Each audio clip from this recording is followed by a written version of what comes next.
Kebenaran tentang keluarga di surga, apakah kita akan saling mengenal? Bayangkan ini, kamu sedang berdiri di pemakaman orang yang kamu kasihi, mungkin orang tua saudara, pasangan, atau bahkan anakmu sendiri. Kamu mendengar orang-orang berkata, hal-hal seperti, dia sekarang berada di tempat yang lebih baik, atau suatu hari nanti kita semua akan bersama lagi. Namun jauh di dalam hatimu sebuah pertanyaan tetap menggantung. Apakah itu benar? Apakah kita benar-benar akan bertemu kembali dengan orang-orang yang kita kasihi di surga? Apakah kita akan mengenali mereka?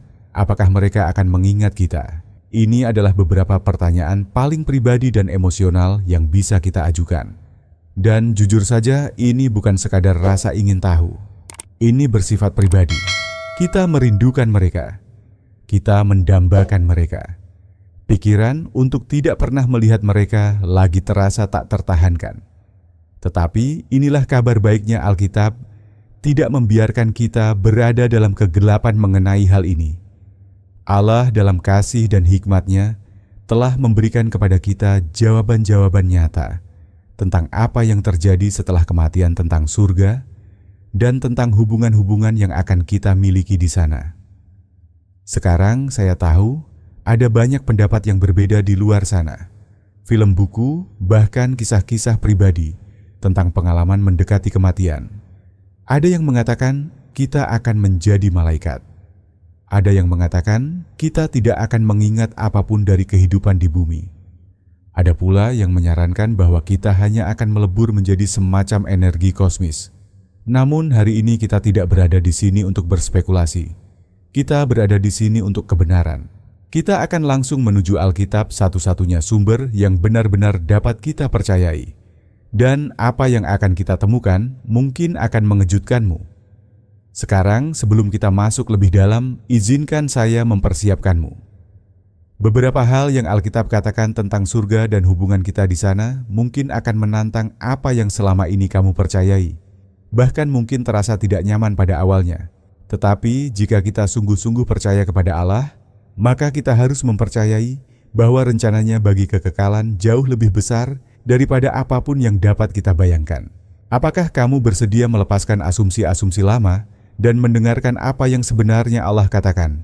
Jika ya, maka kamu berada di tempat yang tepat. Dalam video ini, kita akan membahas apa yang terjadi pada kita setelah kita mati. Apakah kita akan mengenali dan mengingat orang-orang yang kita kasihi di surga seperti apa? Hubungan-hubungan di dalam kekekalan, pertanyaan sulit tentang anggota keluarga yang tidak diselamatkan, dan bagaimana kebenaran ini seharusnya mengubah cara kita hidup hari ini. Jadi, jika kamu pernah kehilangan seseorang yang kamu cintai, atau jika kamu hanya ingin mengetahui apa yang menantimu di masa depan, tetaplah bersama saya. Pada akhir pembahasan ini, kamu tidak perlu lagi menebak-nebak karena Allah sudah memberikan jawabannya. Mari kita mulai. Bagian pertama, apa yang terjadi pada kita setelah kematian. Kematian adalah salah satu dari sedikit hal dalam hidup yang benar-benar pasti, namun tetap menjadi salah satu yang paling misterius. Setiap dari kita akan mengalaminya, namun kebanyakan orang menghindari untuk memikirkannya sampai semuanya terlambat. Tetapi sebagai orang Kristen, kita tidak perlu takut akan kematian, dan kita tidak perlu menebak-nebak apa yang terjadi setelahnya. Karena Alkitab memberikan jawaban yang jelas. Jadi apa yang sebenarnya terjadi ketika kita menghembuskan napas terakhir di bumi ini? Apakah kita hanya tertidur sampai akhir zaman? Apakah kita langsung pergi ke surga atau neraka? Dan apa arti semua ini bagi hubungan kita dengan orang-orang yang kita kasihi? Untuk memahami kehidupan setelah kematian, Alkitab mengajarkan bahwa manusia lebih dari sekadar tubuh fisik. Kita memiliki jiwa yang kekal. Ketika kita mati tubuh, kita kembali menjadi debu, tetapi jiwa kita terus ada. Pengkhotbah 12:1-7 menyatakannya dengan jelas, debu kembali ke tanah seperti semula dan roh kembali kepada Allah yang memberikannya. Ini berarti kematian bukanlah akhir, kematian adalah sebuah peralihan. Tubuh fisik kita bersifat sementara, tetapi jiwa kita bersifat kekal. Hal ini menimbulkan pertanyaan penting, kemana kita pergi segera setelah kematian, pemisahan antara orang benar dan orang tidak benar. Yesus memberikan gambaran tentang kenyataan ini dalam Lukas 16:19-31 ketika ia menceritakan kisah tentang orang kaya dan Lazarus. Dalam kisah ini kedua orang tersebut mati. Yang satu pergi ke tempat penderitaan, yang lain ke tempat damai. Orang kaya yang berada dalam siksaan sepenuhnya sadar akan kehidupan masa lalunya dan bahkan mengingat keluarganya yang masih hidup di bumi. Ini memberitahu kita sesuatu yang sangat penting. Pertama, kita tetap sadar setelah kematian. Kedua, kita memiliki ingatan dan kesadaran akan kehidupan di bumi. Ketiga, ada pemisahan yang langsung antara mereka yang diselamatkan dan mereka yang terhilang. Bagi orang-orang yang percaya, Alkitab memberikan sebuah janji yang indah. Dalam 2 Korintus 5:8, Paulus berkata bahwa tidak berada di dalam tubuh berarti berada bersama-sama dengan Tuhan. Ini berarti bahwa saat seorang percaya meninggal, ia langsung berada dalam hadirat Yesus.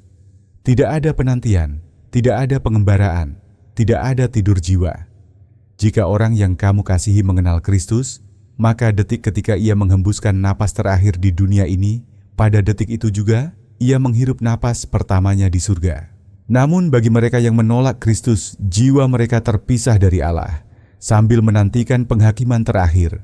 Wahyu 20:12-15 menggambarkan momen yang mengerikan ini ketika mereka yang namanya tidak tertulis dalam kitab kehidupan dilemparkan ke dalam lautan api. Inilah sebabnya keselamatan begitu mendesak, karena kekekalan itu nyata dan hanya ada dua tujuan. Tetapi bagaimana dengan kebangkitan terakhir? Alkitab mengajarkan bahwa suatu hari nanti ketika Yesus datang kembali tubuh fisik, kita akan dibangkitkan dan diubah menjadi tubuh yang mulia dan kekal. Pada saat itu, tubuh dan jiwa akan dipersatukan kembali, dan kita akan hidup selamanya di langit baru dan bumi baru. Jadi ketika kita mati, kita segera berada di surga atau di neraka. Tetapi cerita itu belum berakhir. Penggenapan akhir dari rencana Allah masih akan datang. Dan ini membawa kita pada sebuah pertanyaan besar. Apakah kita akan mengenali dan mengingat orang-orang yang kita kasihi di surga? Apakah kita akan mengenali orang-orang yang kita kasihi di surga? Ini adalah salah satu pertanyaan yang paling sering diajukan tentang surga. Jika kita sampai di sana, apakah kita masih akan mengingat orang tua, saudara, anak-anak, dan pasangan kita? Apakah kita akan mengenali wajah mereka? Apakah kita akan merasakan kasih yang sama terhadap mereka? Seperti yang kita rasakan di bumi, Alkitab memang tidak memberikan satu ayat yang secara langsung mengatakan, "Ya, kamu akan mengenali orang-orang yang kamu kasihi di surga." Namun ketika kita melihat berbagai bagian kitab suci secara keseluruhan, jawabannya menjadi sangat jelas. Ya, kita akan mengenali mereka. Bukti Alkitab tentang pengenalan di surga dapat dilihat dari beberapa contoh yang kuat. Salah satu yang paling jelas adalah peristiwa transfigurasi dalam Matius 17:1-4. Yesus membawa Petrus, Yakobus, dan Yohanes ke atas sebuah gunung, dan tiba-tiba Musa dan Elia menampakkan diri. Yang menarik adalah kedua tokoh ini telah meninggal ratusan tahun sebelumnya. Namun mereka tidak hanya terlihat dengan jelas para murid, bahkan mengetahui siapa mereka tanpa perlu diperkenalkan. Hal ini mengajarkan sesuatu yang sangat penting. Identitas kita tetap berlanjut dalam kehidupan setelah kematian. Musa tetap Musa, Elia tetap Elia. Mereka tidak berubah menjadi roh tanpa nama atau kehilangan kepribadian mereka. Contoh lain ditemukan dalam Lukas 16:31, kisah tentang orang kaya dan Lazarus. Dalam kisah ini, orang kaya setelah kematiannya masih mengingat keluarganya mengenali Abraham dan mengingat kehidupan yang ia jalani di bumi. Jika manusia kehilangan seluruh ingatan tentang masa lalu dan orang-orang yang mereka kasihi, kisah ini tidak akan masuk akal. Kesadaran dan ingatan tetap ada setelah kematian. Mungkin bukti terbesar berasal dari Yesus sendiri setelah kebangkitannya. Ketika Yesus bangkit dari antara orang mati, para murid mengenalinya. Maria mengenali suaranya seperti yang dicatat dalam Yohanes 20:16. Thomas menyentuh luka-lukanya dalam Yohanes 20:7.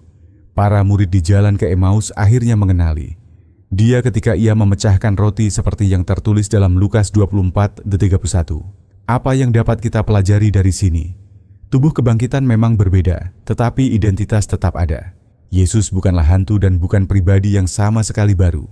Ia tetap Yesus, hanya saja telah dimuliakan. Jika Yesus mempertahankan identitasnya setelah kebangkitan, maka kita pun akan demikian. Lalu, bagaimana dengan sifat hubungan-hubungan di surga? Jika kita saling mengenali, apakah itu berarti hubungan keluarga kita akan sama persis seperti di bumi? Disinilah hal ini menjadi lebih dalam. Yesus memberikan petunjuk penting dalam Matius 22:30. Ketika ia berkata bahwa pada kebangkitan orang tidak kawin dan tidak dikawinkan, melainkan hidup seperti malaikat-malaikat di surga.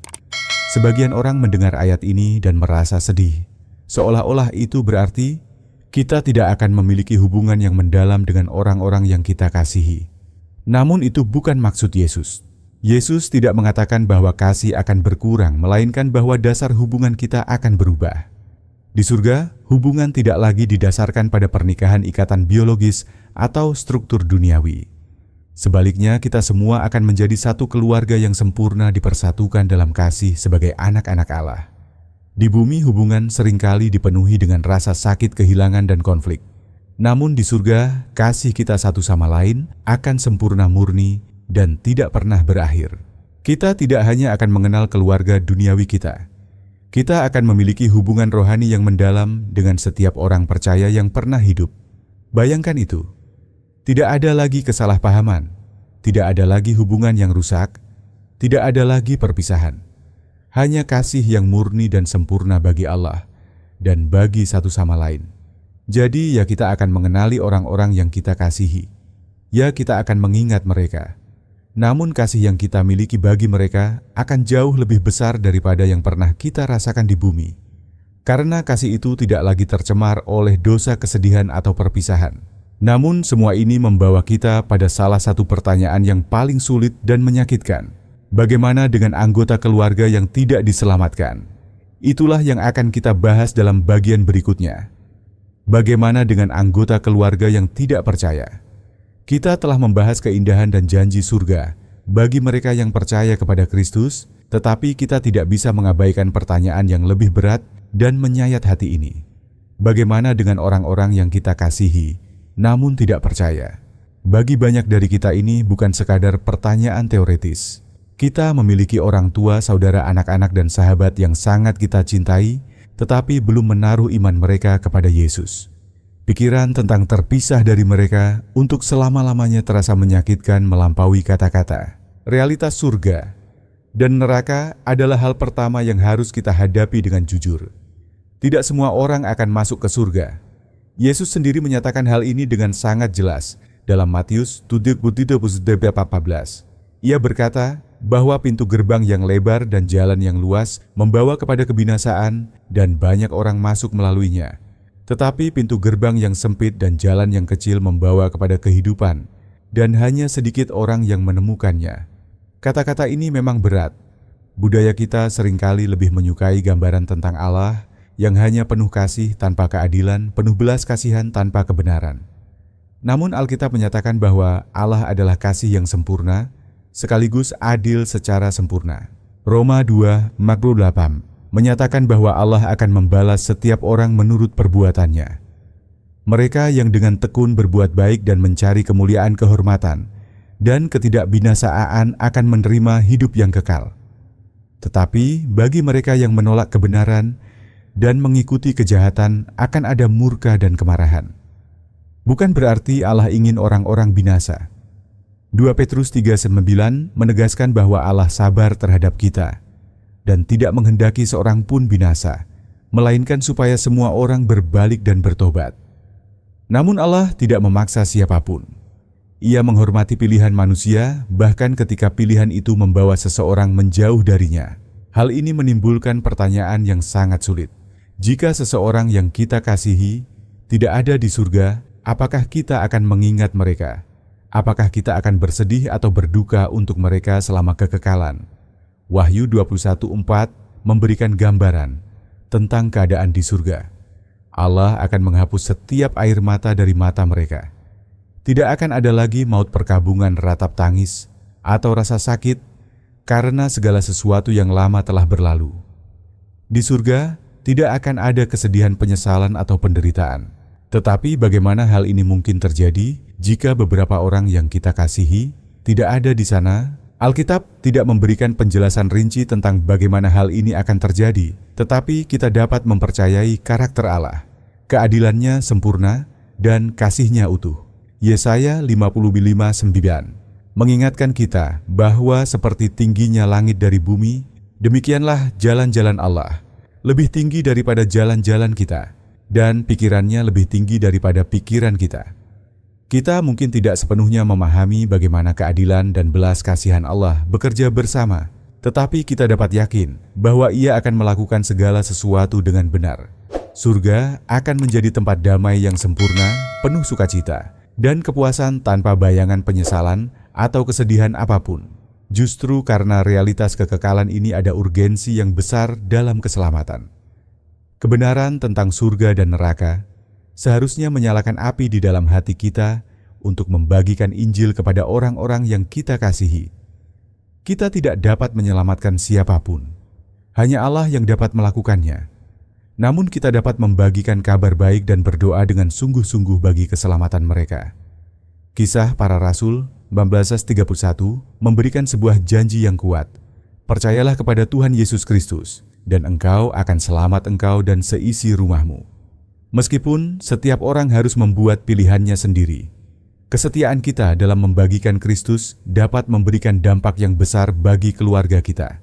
Karena itu, jangan menunggu sampai semuanya terlambat.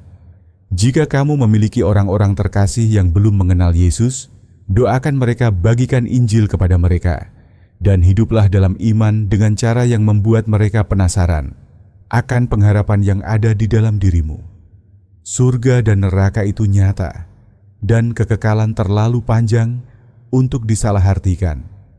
Sukacita pertemuan kembali yang kekal. Setelah membahas kebenaran-kebenaran yang berat dan sulit, sekarang mari kita mengarahkan pandangan kita kepada janji penuh sukacita yang menanti mereka yang percaya. Ketika kita memikirkan surga, kita sering membayangkan jalan-jalan emas, pintu gerbang mutiara, dan penyembahan yang tidak pernah berakhir. Semua itu memang luar biasa. Namun keindahan sejati surga jauh lebih dalam dari gambaran-gambaran tersebut. Surga adalah tempat di mana setiap air mata dihapuskan, setiap kesedihan dilupakan, dan setiap hubungan dipulihkan secara sempurna dan kekal. Seperti apa hubungan-hubungan di surga nanti? Bayangkan ini. Tidak ada lagi kesalahpahaman, tidak ada lagi pertengkaran, tidak ada lagi perasaan terluka atau dendam yang tersembunyi. Di surga, hubungan-hubungan kita akan ditandai oleh kasih yang sempurna dan kesatuan yang utuh. 1 Korintus 13:12 memberi kita gambaran yang kuat tentang kenyataan ini. Sekarang kita melihat dalam cermin secara samar-samar, tetapi kelak kita akan melihat muka dengan muka. Sekarang kita mengenal secara tidak sempurna, tetapi kelak kita akan mengenal dengan sempurna, sama seperti kita telah dikenal dengan sempurna. Kita akan saling mengenal tanpa penghalang-penghalang yang diciptakan oleh dosa di dunia ini. Bayangkan sukacita bukan hanya karena dapat mengenali orang-orang yang kita kasihi, tetapi juga karena dapat mengenal mereka dengan cara yang jauh lebih dalam dan murni daripada yang pernah kita alami di bumi. Dan bukan hanya keluarga duniawi kita yang akan kita jumpai kembali. Kita akan menjadi bagian dari sebuah keluarga kekal yang sangat besar, terdiri dari setiap orang percaya dari segala generasi bangsa dan suku. Wahyu 7:9 melukiskan pemandangan yang indah tentang hal ini. Ada suatu kumpulan besar orang banyak yang tidak dapat dihitung jumlahnya dari setiap bangsa, suku, kaum, dan bahasa berdiri di hadapan takhta dan di hadapan Anak Domba. Kita akan menyembah bersama, melayani bersama, dan bersukacita bersama untuk selama-lamanya. Inilah keluarga yang sejati, anak-anak Allah. Namun sukacita terbesar dari semuanya bukan hanya pertemuan kembali dengan orang-orang yang kita kasihi, melainkan hubungan kita dengan Allah sendiri. Roma 28:15-17 menyatakan bahwa kita telah diangkat menjadi anak-anak Allah dan menjadi ahli waris bersama Kristus. Itu berarti setiap orang percaya yang kita temui di surga bukan hanya seorang teman atau sesama penyembah. Mereka adalah saudara dan saudari kita dalam arti yang paling sejati. Dan Bapa kita adalah Raja segala raja dan Tuhan segala Tuhan. Filipi 3:20-21 mengingatkan kita bahwa kewargaan kita adalah di surga. Dari sanalah kita menantikan juru selamat, yaitu Tuhan Yesus Kristus, yang akan mengubah tubuh kita yang hina ini sehingga serupa dengan tubuhnya yang mulia.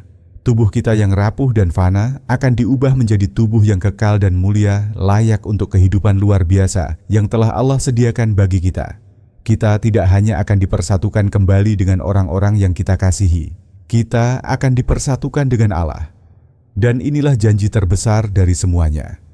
Hidup hari ini dengan surga di dalam pikiran.